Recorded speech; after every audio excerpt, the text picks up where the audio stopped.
Thank you so much, as he's popularly called Nani sir, for having me here, and to the broader Caho team as well. Oh, I see they've opened up the room. I think, I'm not a radiologist, first and foremost. I'm a physician turned rogue, as sir put it. So I did MBBS, then MBA, and now I run our AI platform, which is called Carpal. And I used to run Mahajan imaging almost for a decade. We are a chain of imaging centers in North India doing quite cool things. The idea behind my talk today is to just give you some insights into what radiology can actually learn from pathology. It's very, very interesting that, I've now seen Dr. Shweta talk about automation, and I'll come to why that's a very interesting thing as to what you call automation, right, as an outsider. But first and foremost, definitions. Of course, big data, ML and AI was my topic. Big data is nothing but data that is just too large to be analyzed by traditional techniques, right, traditional data processing techniques. The other way of thinking of it is that all data that we capture today is essentially big data, because the resolution of data that we can capture is just so high that earlier, for example, just something very simple, the number 2, if you see the number 2 in an image today, in earlier representations of data, it would have meant number 2, right? What is this? This is 2. Today, you can go down to pixel level, and you can say that this is actually not the number 2. This is a series of dots that are, like a graph, essentially.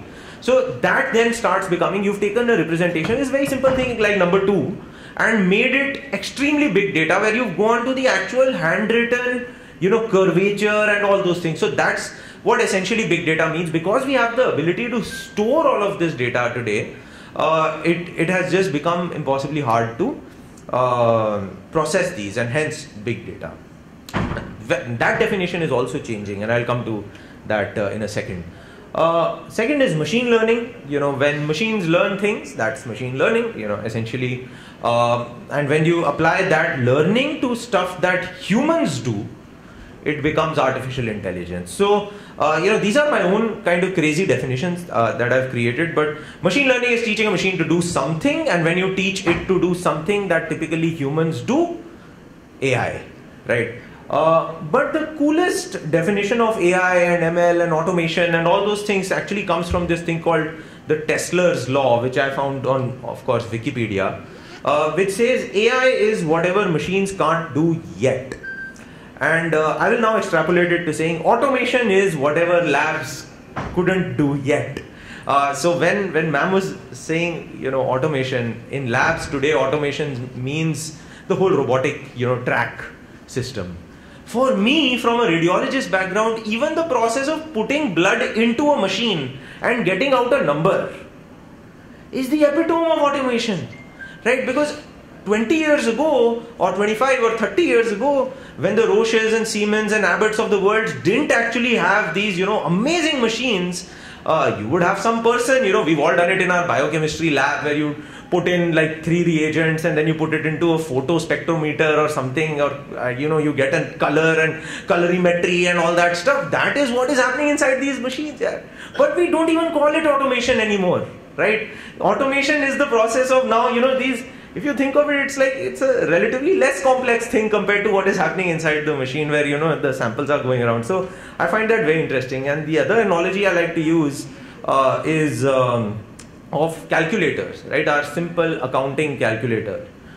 If in 1950, when the term AI was invented, if someone was to turn up with that calculator and say that I can calculate the cube root of 2451 till 7 decimal places in half a second, that would be the epitome of intelligence, right, of AI. Today, I don't think we even use those calculators anymore, right? So that's where all of these are very evolving terms and very context specific. So that's where, and big data also falls into that category, right? When computers had 2 GB of memory, of storage. Big data meant very different, something very different than today. So just, I just wanted to allude to that because I find that to be very interesting on how the definitions change with time. And automation in diagnostics is this, right? This is a photo I took from Google of Thyrocare's lab in Bombay. There's more machines than people, right? Which is so amazing. Again, coming from a radiology place where, you have one machine and it's surrounded by 30 people. In a lab, you can't even count the number of machines, but you can still count the number of people. So it's just amazing what has happened to pathology on the backing of robotics and automation. And if you think of it, the entire field has scaled exponentially because of these things, right? Pathologists sign out thousands of tests per day, right? Thousands of patients also. But they only review the edge cases. Again, Shweta ma'am alluded to this. She said the abnormals are flagged, right? And then you probably create a slide of it and look at them in the microscope and all of that, right? It's just amazing.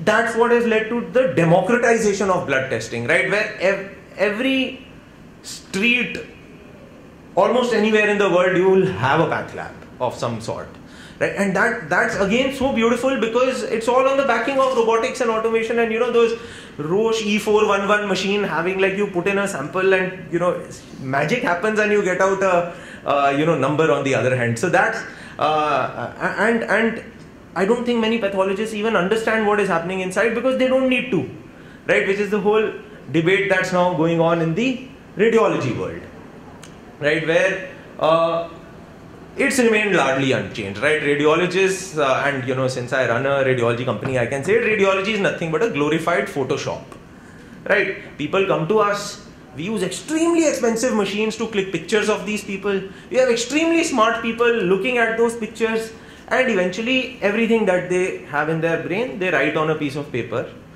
which is then given to a doctor who then treats the patient, right? That's been largely unchanged for the last several years. And yes, PACS and digitization have come. Of course, Fuji is a pioneer in the field.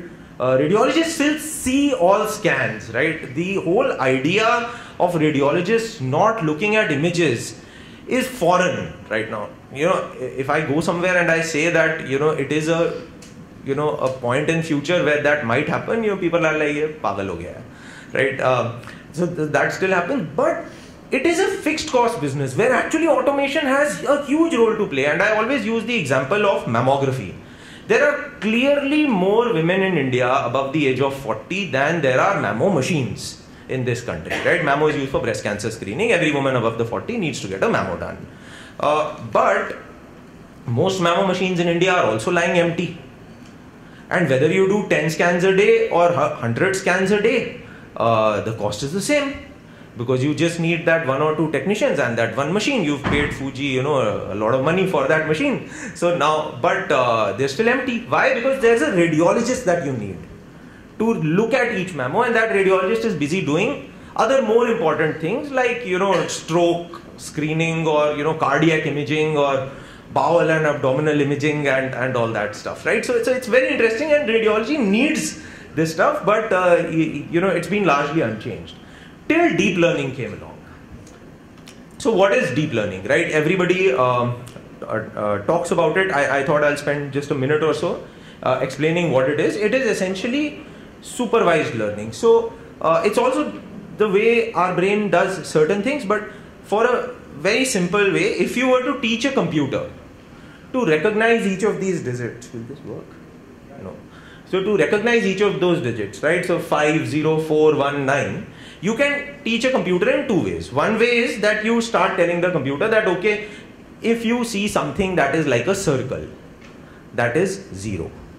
If you see, like the number 1 is essentially a straight line, maybe you adjust for tilt to 30 degrees on each side.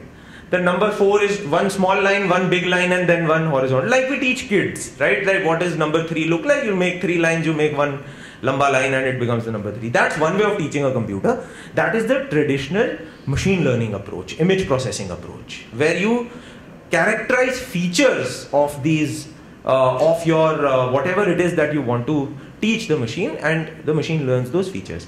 In deep learning, you have 100,000 examples of how 5 can be written, how 0 can be written, how 4 can be written, 1 can be written, so on and so forth. And you tell the computer, Mr. Computer, you figure it out.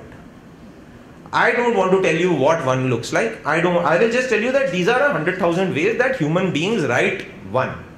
And that's the power of deep learning. You do not need to explicitly program the computer to figure out patterns. And when you apply that to medical imaging, etc., it's like saying, here are 500,000 scans that contain tuberculosis, and here are 500,000 scans that don't contain tuberculosis. Mr. Computer or Miss Computer, please figure out the difference yourself. So that's the broad premise of this. And most healthcare AI is focused on this. So next time, anybody mentions deep learning, the reason they always say data is because the more data you have, the more the machine learns, and the more the machine learns, the better hopefully the output should be. So now, based on that, you would now have this like mental model of how an AI is created. So I'll very quickly go through this. The first thing is you find that data, right? 500,000 TB scans, 500,000 non-TB scans, and you now have that data, right? Another question as to how you define TB, but we'll leave that aside for now. Then you train an AI system. So you have now these 1 million scans. You break them into 30% and 70%. You say, I will use 30% of all of my data to teach the computer, or not even, I'm not teaching the computer. Computer will learn on those 700,000 scans and build hypothesis. So it will process through those images. Each pixel on that image it will use. That's the beauty of deep learning. That's where the data science kind of comes in. And they will read 700,000 scans and build a hypothesis. First hypothesis. They'll say, this is what an X-ray with TB looks like. Then those balanced 300,000 scans, 3 lakh scans, it will run its hypothesis on those. That's the validation phase, right? Where it will say, okay, what is my performance of that hypothesis on these 300,000 scans? Let's say the accuracy, for simplicity, is 72%. Then it will go back, it will feed back into that original system, and it will say, Acha, on this hypothesis I got 72%, let's tweak the hypothesis. So it will tweak the hypothesis, and that is a recurring process again and again and again and again, and many times these 70-30 are also split randomly, right? So a lot of stuff happens, and then they've come to 95% accuracy. Data scientist is very happy. Then Dr. Vidur Mahajan comes along and says, very good, yeah, let's now test this model. So you took all of your tuberculosis data from Bombay. Vidur will take that model and put it in AIIMS in Delhi.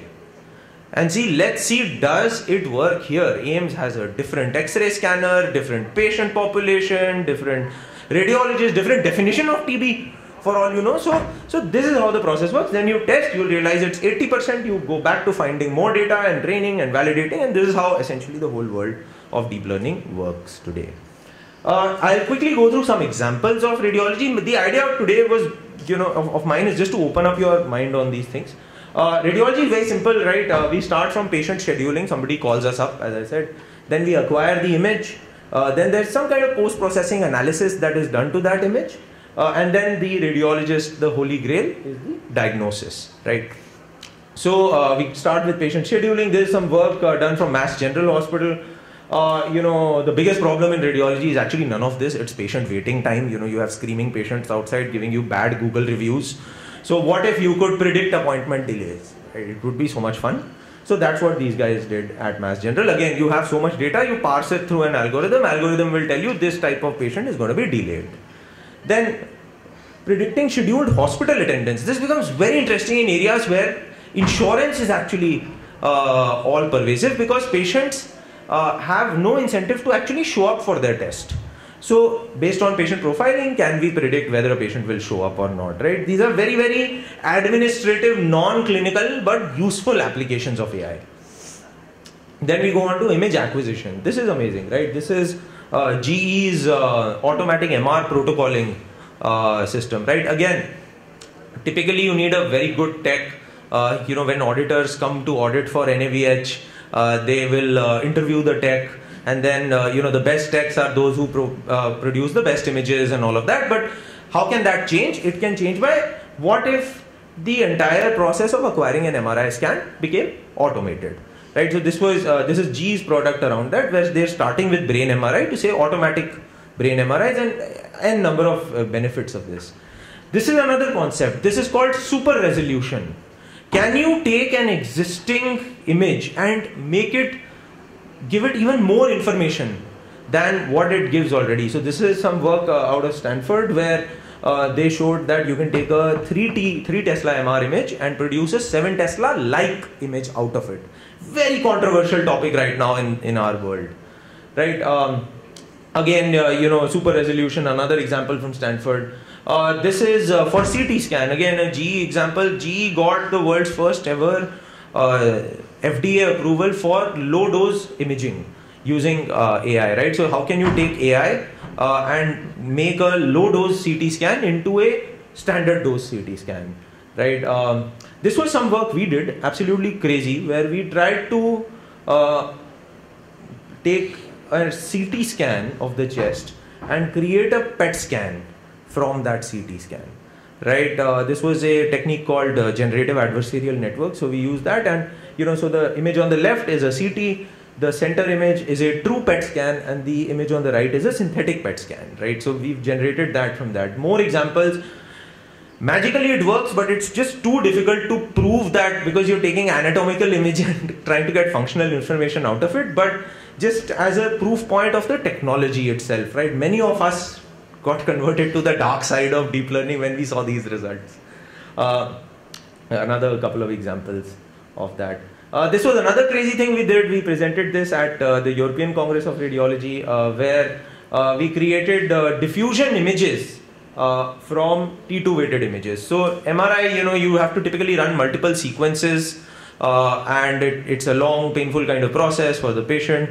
We were experimenting around, can we take one series and create multiple series from that? Again, some examples, this was mind-blowing for us that it actually works. Next is the post-processing and analysis. This is some work we've done with Predible, a company out of Bangalore, whereas it's very simple, automatic segmentation of liver tumor vessels and tissue. Right? Typically, you would need a technologist to mark out various regions of the liver in order to get this. It can take anywhere between 30 to 45 minutes for them to do that. This AI technique does it automatically.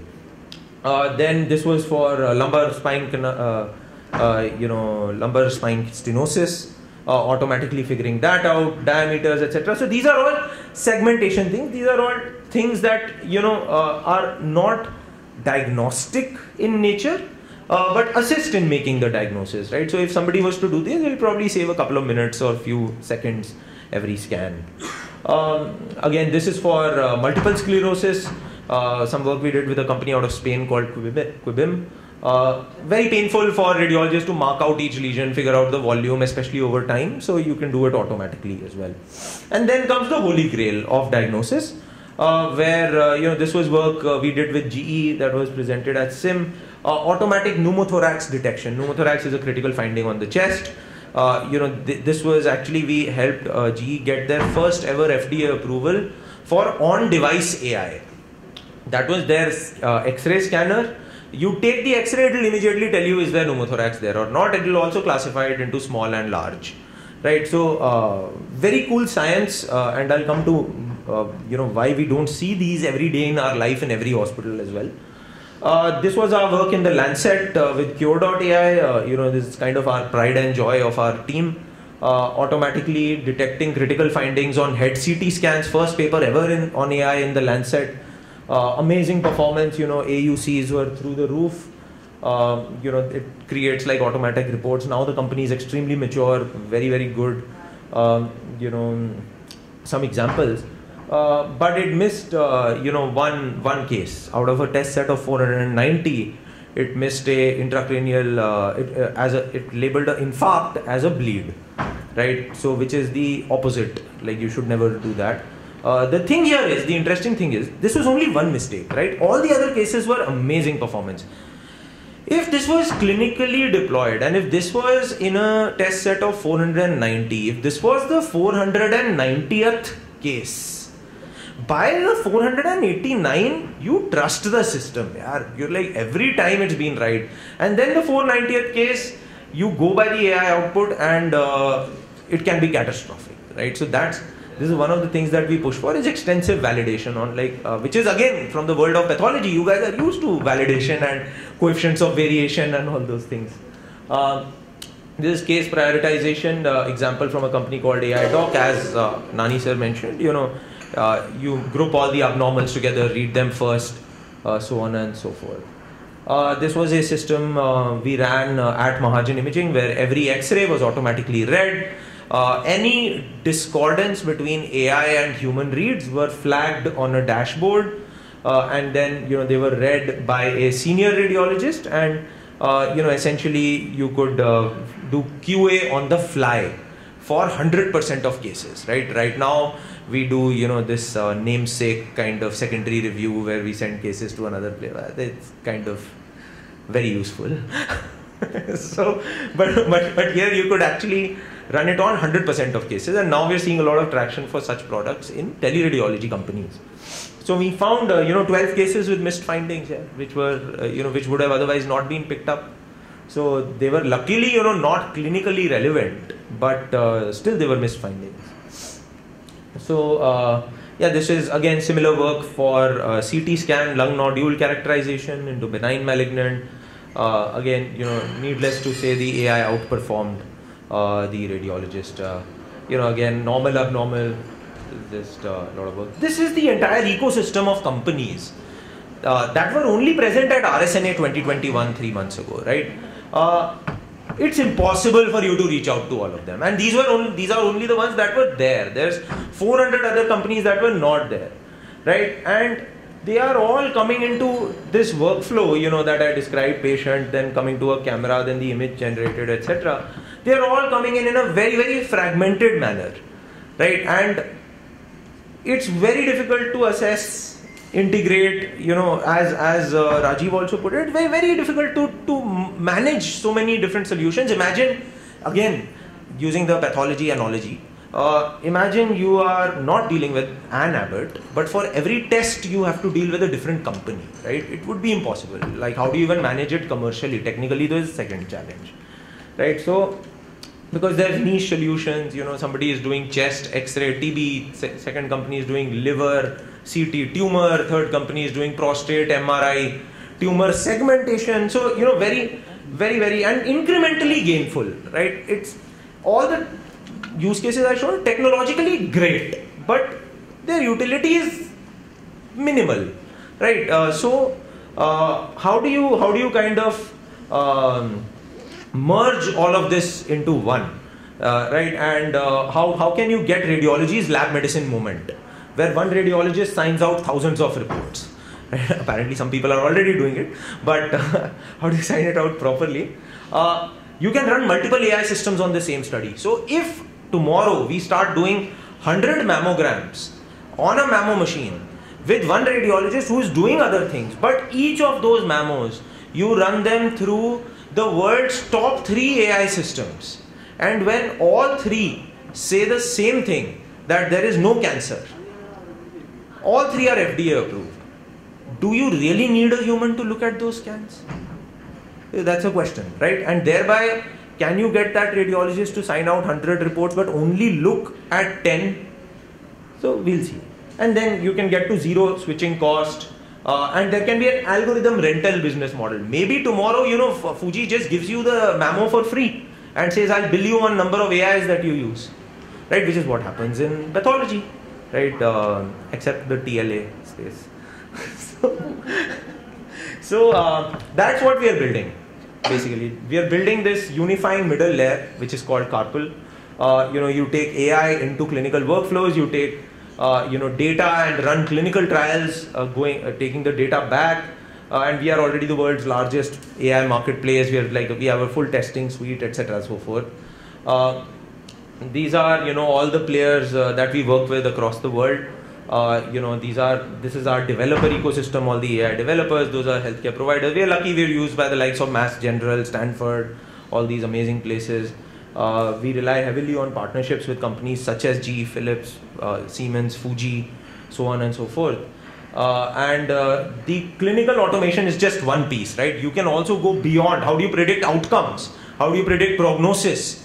And multi-parametric outcomes, right? You have imaging is just one piece of it. You've got lab data, pathology, histopath data, genomics data, also the clinical examination, heart rate, all those things.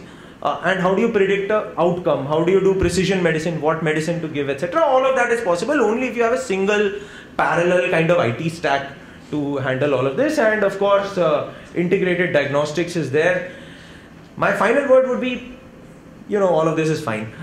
Just don't throw away your data. That would be my final plea. The first step in the adoption journey of all of this is to have the data, to not be able to build AI, but to be able to test it, to know that it will work, right? How do you, it's the same pathology thing here. You get a new machine and obviously you will run hundreds of samples through it to figure out, does it even work? So the same thing has to be done with AI. And with that, I thank you for your attention.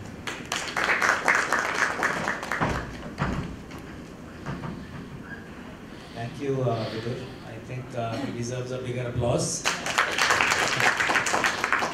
for basically, You should also clap because Vidur has tried level best to send Avinash to Himalaya.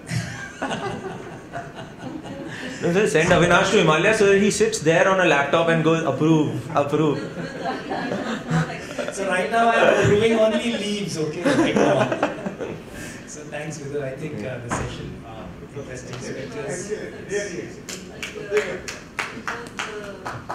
Vidur, it was an excellent talk, and it was so clear to a pathologist sitting here, and we could draw an analogy on what you were doing, what you were saying. I have a lab like Shweta's. I also have a complete automation, and we run more than 5,000-6,000 biochemistry and a lot of tests in Indore. And what do we do of the data? So